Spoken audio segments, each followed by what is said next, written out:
નમસ્કાર વિદ્યાર્થી મિત્રો, ધોરણ 8 ગુજરાતી વાર્ષિક પરીક્ષા 80 ગુણનું સંપૂર્ણ આપણે પેપર સોલ્યુશન જોવાના છીએ। ચેનલ પર આવો તો સૌપ્રથમ ચેનલને સબસ્ક્રાઇબ કરી દેજો, કારણ કે દરેક વિષયના પેપર સોલ્યુશનના વિડીયો સૌપ્રથમ તમને મળતા રહે। પ્રશ્ન નંબર 1 ની અંદર પહેલા 5 વિકલ્પો છે આપણે જોઈ લઈએ। પહેલું છે એટલે તું મારા મનમાં સમજે છે છું, બરાબર। એ રીતે તમને આખું વાક્ય આપ્યું છે। આ વાક્યમાં એન્જિન બગાડ્યું એટલે શું? તો એન્જિન બગાડ્યું એટલે શું? યંત્ર કે મશીન બગાડ્યું તો શું આવશે? ગુસ્સે આવ્યો, બરાબર। આગળ જોઈએ બીજો પ્રશ્ન, દવા પીધા વિના તે તબિયત સુધરે આ વાક્ય સાથે બંધ બેસતી કહેવત કઈ છે?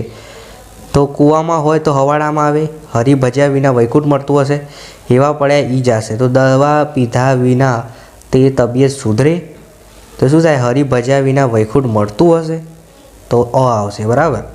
ત્રીજો પ્રશ્ન છે, નાનકડા વલ્લભે કાખબલાય પર જાતે જ ડામ દીધો, કેમ? ગામમાં વૈદરાજ નહોતા, વૈદરાજ પોતે ઓઢામાં, વૈદરાજ પોતે બીમાર હતા। તો તમારે 3માંથી આનો જવાબ શું આવશે મને કમેન્ટ કરવાનો છે। ચોથો પ્રશ્ન છે, ઘણા મોટા ધનની સ્વામીની બની છો પ્રીતિ, આ વાક્યમાં ઘણું મોટું ધન એટલે શું? કર્તવ્ય ભાવનાવાળા ઘરના સભ્યો, નોકર ચાકર, 6 મોટરગાડીવાળા કે ખૂબ મોટું મહેલ, તો કર્તવ્ય ભાવનાવાળા ઘરના સભ્યો, બ આવશે। પ્રશ્ન નંબર 5, ઉત્તમ અંગ્રેજી માધ્યમ ગુજરાતીનો અર્થ શું થાય? ઉત્તમ અંગ્રેજી માધ્યમ ગુજરાતીનો અર્થ, તો અંગ્રેજી માધ્યમમાં ભણવું જ ખૂબ સારું છે, બરાબર। અંગ્રેજી માધ્યમમાં ભણવું અને સારું ગુજરાતી જાણવું, સારું અંગ્રેજી જાણવું અને ગુજરાતી માધ્યમમાં ભણવું, તો શું આવશે? અંગ્રેજી માધ્યમ, ઉત્તમ અંગ્રેજી માધ્યમ ગુજરાતી, એટલે ગુજરાતી માધ્યમમાં ભણવું, સારું અંગ્રેજી જાણવું, બરાબર। ચલો વિદ્યાર્થી મિત્રો આગળના વિકલ્પો જોઈએ। ભાભીનું ભર્યું ઘર એટલે શું? સુખ સમૃદ્ધિ, ભાભીએ વસાવેલું ઘર, આ નહીં આવે, બરાબર। પરિવાર સાથેનું કે સુખી સમૃદ્ધ ઘર, તો શું આવશે? સુખી સમૃદ્ધ ઘર। કાવ્ય પંક્તિ પૂર્ણ કરો, બહારથી દેખાય જેવી સ્વચ્છ સુંદર, તો સ્વચ્છ સુંદરમાં શું આવશે? ઘર નગર આખું જગત રાડિયાર કરીએ, દોસ્ત અંદર છીએ એવી જાત કરીએ, ચલા વખતે દુકાના માત મળીએ, તો આનો જવાબ શું આવશે તમારે મને કમેન્ટ કરવાનો છે, એકદમ સહેલો છે। 17 અક્ષરની કાવ્ય કૃતિ એટલે શું? હવે યાદ રાખજો, 17 અક્ષર હોય તો એ શું થશે તમારે મને કમેન્ટમાં કરવાનું છે, એકદમ ઇઝી છે, ગઝલ આવે, ઓકે। કયો શબ્દ સરનામેનો પ્રાસક્ત શબ્દ નથી? ઓકે, સરનામા માટે ના આવે તો ગામે, સામે અને મેના, તો શું આવશે? સામે, ગામે, મેના નહીં આવે, બરાબર। તો આ જવાબ આવશે ક। ઘણું વાંકા બોલી સાથે, તો પંક્તિમાં ભાવ કયો છે? આ સાડા ફૂટડા મિત્ર સુદા મારે, તો વાંકા બોલી ક્રોધ છે, બરાબર। સતભાવા રે, આ સા ફૂટડા મિત્ર સુદા મારે, તો ક્રોધ આવશે, બરાબર। ચલો પ્રશ્ન નંબર 2, વિદ્યાર્થી મિત્રો અહીં તમારે 3 પ્રશ્નોના જવાબ આપવાના છે, એટલે એક પ્રશ્નના 2 માર્ક્સ છે, 3 પ્રશ્નો ટોટલ 6 માર્ક્સ છે। હું કહું એ પ્રશ્નો ખાસ તૈયાર કરી દેજો। સંકલ્પ લેનારા પોતાનો સંકલ્પ કેમ પાડતા નથી એ સમજાવવાનું છે। બીજું છે, તમને અંજન કેવો છોકરો લાગે છે એ લખો। સરદાર વલ્લભભાઈમાં કયા કયા ગુણો હતા એ લખવાના છે। તમારી માતૃભાષા કઈ છે, માતૃભાષાનું મહત્ત્વ આપણે લખવાનું છે, ગુજરાતી વિશે લખી દેવાનું, બરાબર। ત્યારબાદ બીજા 2 માર્ક્સના 2 પ્રશ્નો છે, બરાબર। બા પગથિયા પાસે શા માટે બેસી ગયા, પછી કાવ્ય પંક્તિ સમજાવવાની છે અને હાઇકુનો ભાવાર્થ લખવાનો છે। પ્રશ્ન નંબર 3ની વાત કરું તો તમારે સિમ્પલ 3 ગુણના પ્રશ્નો છે, બરાબર। તમારા વર્ગખંડમાં સાપ ઘૂસી ગયો તો તમે શું કરશો? તો તમારે તમારી રીતે લખવાનું। ઘરની આસપાસ ગંદકી હોય તો તમે શું કરશો? તો તમે તમારા શબ્દોમાં લખી શકો છો, એકદમ સહેલું છે। ત્યારબાદ જે શીર્ષક છે, બરાબર, આ વાક્ય છે એ કયા પાઠનું છે તમારે ખાલી લખવાનું છે, કૌંસમાં તમને શબ્દો આપેલા છે એના પરથી, બરાબર। તો 5 એકદમ સહેલા છે, ખાસ જોઈ લેજો।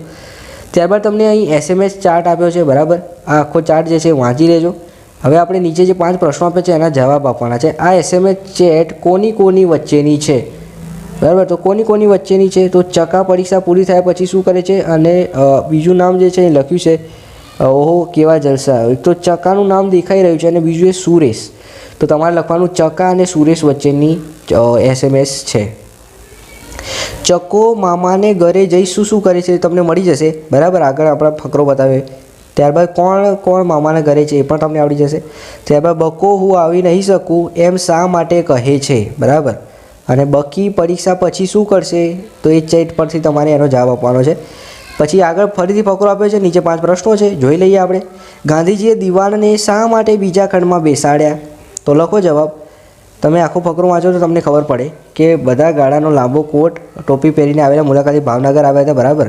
બીજા ખંડમાં બેસાડવામાં આવે છે, શા માટે? કારણ કે સફેદ ફેટાવાળા દિવાન અંતરાય પટણી છે માટે। મુલાકાતીને પહેરવેશ કેવો છે, તો કેવો છે? બંધ ગળાનો લાંબો કોટ, પછી સુરવાળાને ફરની ટોપી પહેરી છે. ગાંધીજીને મળવા માટે કયા કયા અતિથિ આવ્યા હતા? તો શું લખવાનું? અતિથિ જે છે એ આવ્યા હતા એના વિશે તમારે લખવાનું છે. તો લખો ભાવનગરના મહારાજા કૃષ્ણકુમારસિંહજી આવ્યા હતા. દિવાનનું નામ શું છે? ઓકે, તો દિવાનનું નામ તમને આવડવું જોઈએ, એકદમ ઇઝી છે, તમે ફકરામાં જોઈ શકો છો. મંત્રણા કયા વિષય પર થઈ? તો કઈ મંત્રણા થઈ? તો મંત્રણાનો વિષય શું હતો? દેશી રજવાડા ઉપર. શું લખવાનું? દેશી રજવાડા. ત્યારબાદ 10 વિકલ્પો છે. હવે વ્યાકરણ વિભાગ છે, ખાસ ધ્યાન રાખજો. રજનીનો સમાનાર્થી શબ્દ શું થશે? રજની. બરાબર, તો આનો તમને આવડો જોઈએ, આનો જવાબ મને કમેન્ટ કરજો. સંયુક્ત તો મુક્ત, એકલું, વિરોધી શબ્દ મુક્ત આવે. મોંમાં મગ ભરવા એટલે મૂંગા બેસી રહેવું. મોંમાં મગ ભરવા એટલે શું? મૂંગા બેસવું. હવે શબ્દકોશનો સાચો ક્રમ જે છે આપણે અહીં દર્શાવવાનો છે. બરાબર, પહેલાં તો શું આવશે વિદ્યાર્થી મિત્રો? તો પહેલાં જે છે એ લાભ આવશે, પછી શ્રુભ આવશે અને પછી શ્રી. તો આ નંબરનું છે એ સાચું છે. ભાષાંતર તો ભાષા વત્તા અંતર, ભાષાંતર. કયા વાક્યમાં અકર્મક ક્રિયાપદ છે? તો અમારે વાંચવું છે. બરાબર, એ જવાબ આવશે. 7મો પ્રશ્ન છે, નીચેનામાંથી કયો દ્વંદ્વ સમાસ નથી? દ્વંદ્વ સમાસ એટલે વચ્ચે અને આવે, તો આ નવરાત્રિ એ દીર્ઘુ સમાસ છે, તો જવાબ શું આવશે? નવરાત્રિ. કયો શબ્દ દ્વિરુક્ત છે? દ્વિરુક્ત એટલે શું? તો જુઓ, દોડા દોડી તો એ નહીં આવે. બરાબર, પછી ખળ અને ઝર. તો દ્વિરુક્તમાં શું આવશે? ઝરમર છે, દોડા દોડી છે, ખળ છે. તો અહીંયા તમે ખળ જે છે એ પણ લખી શકો છો. કયો શબ્દ રવાનુકારી છે? રવાનુકારી એટલે શું? અવાજ ઉત્પન્ન થતો હોય, તો છમ. બરાબર, દોડા દાડીમાં અવાજ થાય એટલે આ ના આવે. ઝરમર, ખળમાં પણ અવાજ થાય એટલે આમાં ઝરમર આવશે, આમાં નવરાત્રિ આવશે અને આમાં છમ આવશે. કયું સંકુલ વાક્ય છે? તો જે પ્રશ્ન સમજાય છે તે પ્રશ્નના જવાબ લખ્યા, તો આખું સંકુલ વાક્ય છે. બરાબર, આવશે. હવે વિદ્યાર્થી મિત્રો નિબંધ લખવાનો છે, 3માંથી કોઈ પણ એક.